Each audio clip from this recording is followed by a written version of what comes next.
नमस्कार दोस्तों, स्वागत है आप सबका यूथ एजुकेशन के डिजिटल प्लेटफॉर्म पर। आज अपन चर्चा करेंगे एलडीसी भर्ती परीक्षा में जो विज्ञान विषय है, जनरल साइंस। जनरल साइंस में आपका सिलेबस किस प्रकार का रहेगा, पाठ्यक्रम किस प्रकार का रहेगा और आपको किस तरह से कौन से टॉपिक पे ज्यादा ध्यान देना है, उस पर अपन चर्चा करेंगे।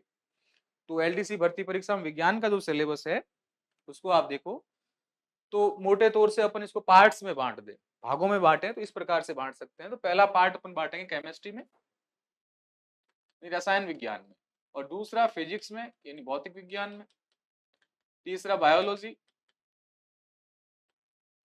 अब चौथे और पांचवें पार्ट में यदि अपन बांटे तो उसमें अपन ये बांट सकते हैं कि टेक्नोलॉजी वाला पार्ट, और टेक्नोलॉजी के बाद में एक अपन बांट सकते हैं एनवायरमेंट का। तो मोटे तौर से 5 भागों में अपन इसको बांट सकते हैं।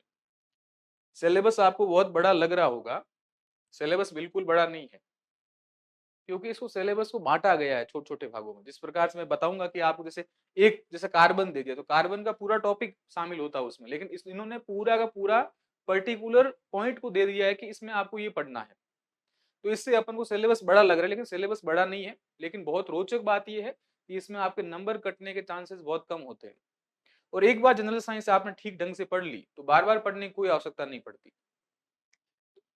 आज अपन चर्चा कर लेते हैं साइंस के सिलेबस का। तो पहला टॉपिक है भौतिक एवं रासायनिक परिवर्तन। छोटा सा टॉपिक है और पर्सन बनना इसमें निश्चित होता है। भौतिक एवं रासायनिक परिवर्तन, फिजिकल एंड केमिकल चेंजेस। उसके बाद में इसी का एक पोर्शन एक है ऑक्सीकरण अपक्षय अभिक्रियाएं, ऑक्सीडेशन एंड रिडक्शन रिएक्शंस। और उसके बाद में है उत्प्रेरक। तो ये जो पहला पोर्शन है ये है रासायनिक अभिक्रियाओं से संबंधित, उसमें है भौतिक एवं रासायनिक परिवर्तन, और दूसरा है ऑक्सीकरण अपचयन, और तीसरा इसमें पार्ट आ जाएगा उत्प्रेरक। फिर दूसरे पार्ट की बात करते हैं तो उसमें है धातु, अधातु एवं इनके प्रमुख यौगिक, मेटल, नॉन मेटल एंड उनके इंपॉर्टेंट कंपोनेंट्स। तो ये अपना दूसरा पार्ट है।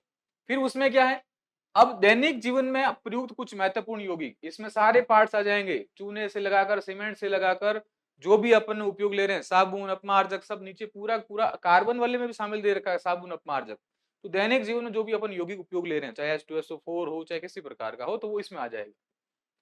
तो दूसरा है धातु, अधातु, इससे प्रमुख यौगिक, और साथ में सामान्य जीवन में प्रयुक्त महत्वपूर्ण यौगिक। फिर अगला है कार्बन तथा कार्बन के महत्वपूर्ण यौगिक, carbon and important components of carbon.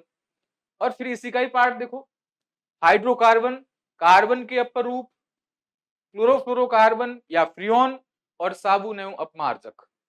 तो ये जो पोर्शन तीसरा पार्ट आपको दिख रहा है, इसमें ये बड़ा दिख रहा है आपको, लेकिन मोटे तौर से एक ही बात है, कार्बन से संबंधित जो भी है वो इसमें शामिल। तो कार्बन तथा कार्बन के महत्वपूर्ण यौगिक कौन कौन से, दूसरा हाइड्रोकार्बन, तीसरा कार्बन के अपर रूप, क्लोरोफ्लोरोकार्बन या फ्रियोन्स, और साबुन एवं अपमार्जक।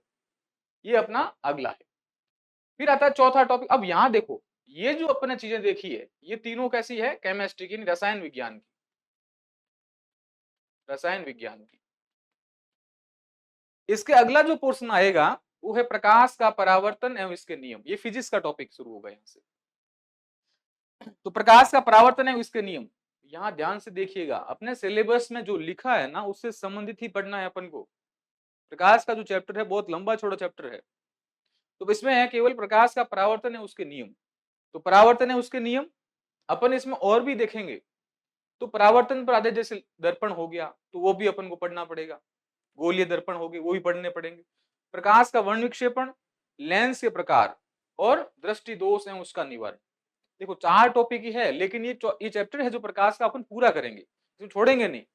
तो ये जो प्रकाश वाला टॉपिक है ये बहुत इंपॉर्टेंट है, यहाँ से प्रश्न बनना फिक्स होता है, क्योंकि फिजिक्स का सबसे कहते हैं ना चहेता चैप्टर ये प्रकाश वाला चैप्टर है। फिर दूसरा फिजिक्स का है विद्युत धारा वाला। तो विद्युत, विद्युत में कौन सा, विद्युत धारा, ओम का नियम, विद्युत सेल, फेराडे के विद्युत चुंबकीय प्रेरण के नियम, और फिर है विद्युत जनित्र, विद्युत मोटर, घरों में विद्युत संयोजन व्यवस्था, घरों में काम आने वाले विद्युत युक्तियों की कार्यविधि, रखरखाव एवं उपयोग में लेते समय सावधानियां। ये कौन से चैप्टर है, विद्युत वाला चैप्टर है। ठीक है, ये कौन सा चैप्टर है, विद्युत वाला चैप्टर। तो फिजिक्स से कौन कौन से चैप्टर हो गए, प्रकाश और विद्युत धारा। तो ये जो अपन ने पोर्शन देखा है ये है फिजिक्स का, यानी भौतिक विज्ञान का, भौतिक विज्ञान का। तो अभी तक अपने देखा केमिस्ट्री के ये है 3 चैप्टर, फिर फिजिक्स के 2 चैप्टर, एक तो प्रकाश वाला और दूसरा विद्युत धारा का। अब टेक्नोलॉजी वाले पार्ट आएंगे, उसमें पहला है अंतरिक्ष एवं सूचना प्रौद्योगिकी, स्पेस एंड इंफॉर्मेशन टेक्नोलॉजी, ये एक टेक्नोलॉजी है अपने। दूसरी टेक्नोलॉजी कौन सी है? फिर अंतरिक्ष से संबंधित कौन सा है? भारत का अंतरिक्ष अनुसंधान कार्यक्रम, space research program of India, और फिर है सूचना प्रौद्योगिकी, इंफॉर्मेशन टेक्नोलॉजी। तो अंतरिक्ष, पहले तो अंतरिक्ष के बारे में है, भारत का अंतरिक्ष अनुसंधान कार्यक्रम, फिर है सूचना प्रौद्योगिकी, तो फिर है इंफॉर्मेशन टेक्नोलॉजी। फिर अगली है आनुवांशिकी से संबंधित सामान्य शब्दावलियां, आनुवांशिक से संबंधित कोई भी शब्दावली आ जाए तो वो इसमें शामिल है। फिर है मेडल के नियम, मेडल के जो आनुवांशिकता के नियम है वो इसमें है, एक संकर संकरण, द्विसंकरण। फिर है गुणसूत्रों की संरचना, स्ट्रक्चर ऑफ क्रोमोसोम, फिर न्यूक्लिक अम्ल, प्रोटीन संश्लेषण का सेंट्रल डोग्मा सिद्धांत या फिर केंद्रीय सिद्धांत। फिर है मनुष्य में लिंग निर्धारण, ये आनुवांशिकी से संबंधित चैप्टर है अपना और बहुत रोचक चैप्टर है। तो आनुवांशिकी से संबंधित सामान्य शब्दावलियां, मेडल के नियम, गुणसूत्रों की संरचना, न्यूक्लिक एसिड, प्रोटीन संश्लेषण का सेंट्रल डोग्मा सिद्धांत और फिर मनुष्यों में लिंग निर्धारण। तो ये चैप्टर है आनुवांशिकी से संबंधित, जेनेटिक्स से संबंधित।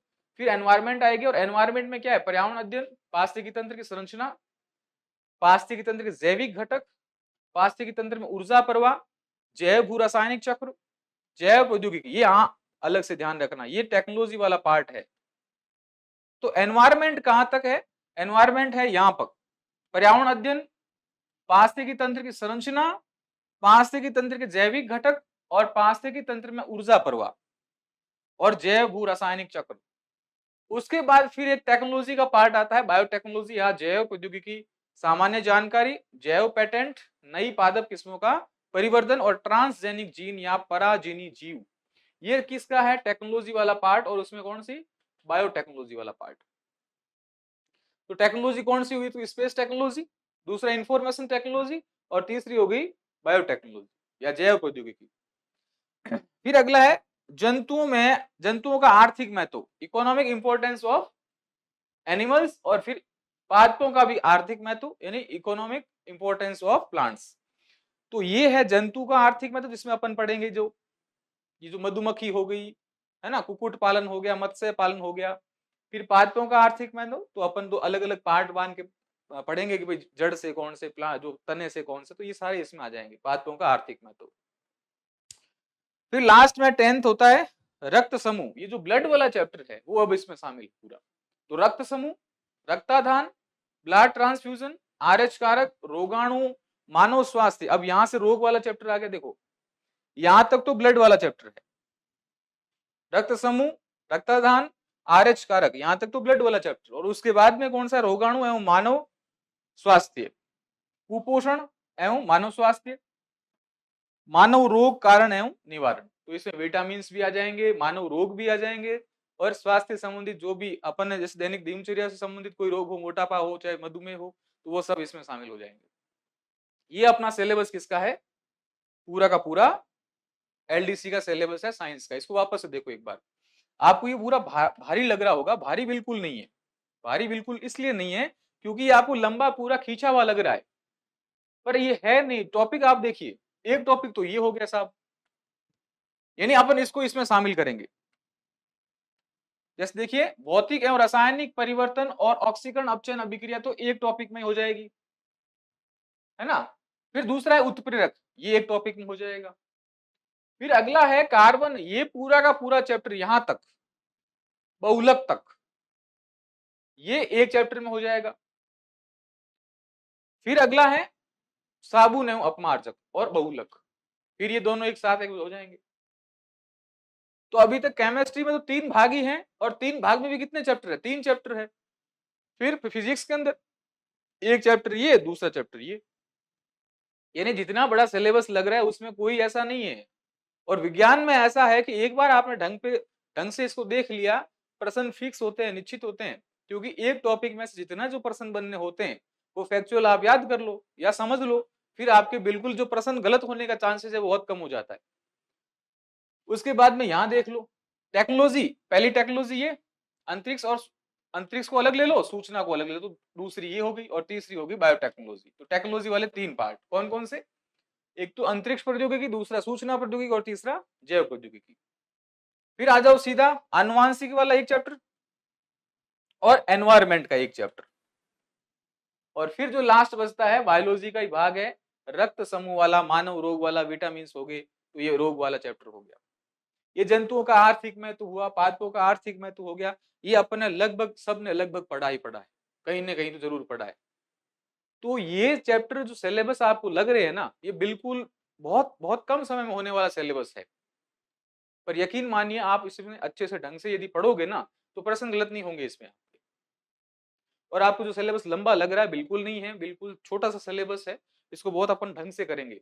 इस डिजिटल प्लेटफॉर्म पर आपको ढंग से पूरा का पूरा चैप्टर वाइज आपको उसके साथ में पीडीएफ आपको उपलब्ध करवाएंगे नोट्स की। बस आप इसको ढंग से देखिएगा, पढ़िएगा और समझिएगा, तो एलडीसी में जो अपने गलत होने वाले प्रश्न है साइंस के, वो कम हो जाएंगे। थैंक यू फॉर वॉचिंग इस चैनल को, और इस जो अपने एप्लीकेशन है उसको शेयर कीजिएगा, लाइक कीजिएगा, और साथ में यदि आपकी कोई भी क्वारीज है तो आप जरूर उसको मैसेज के साथ भेजिएगा। Thank you very much.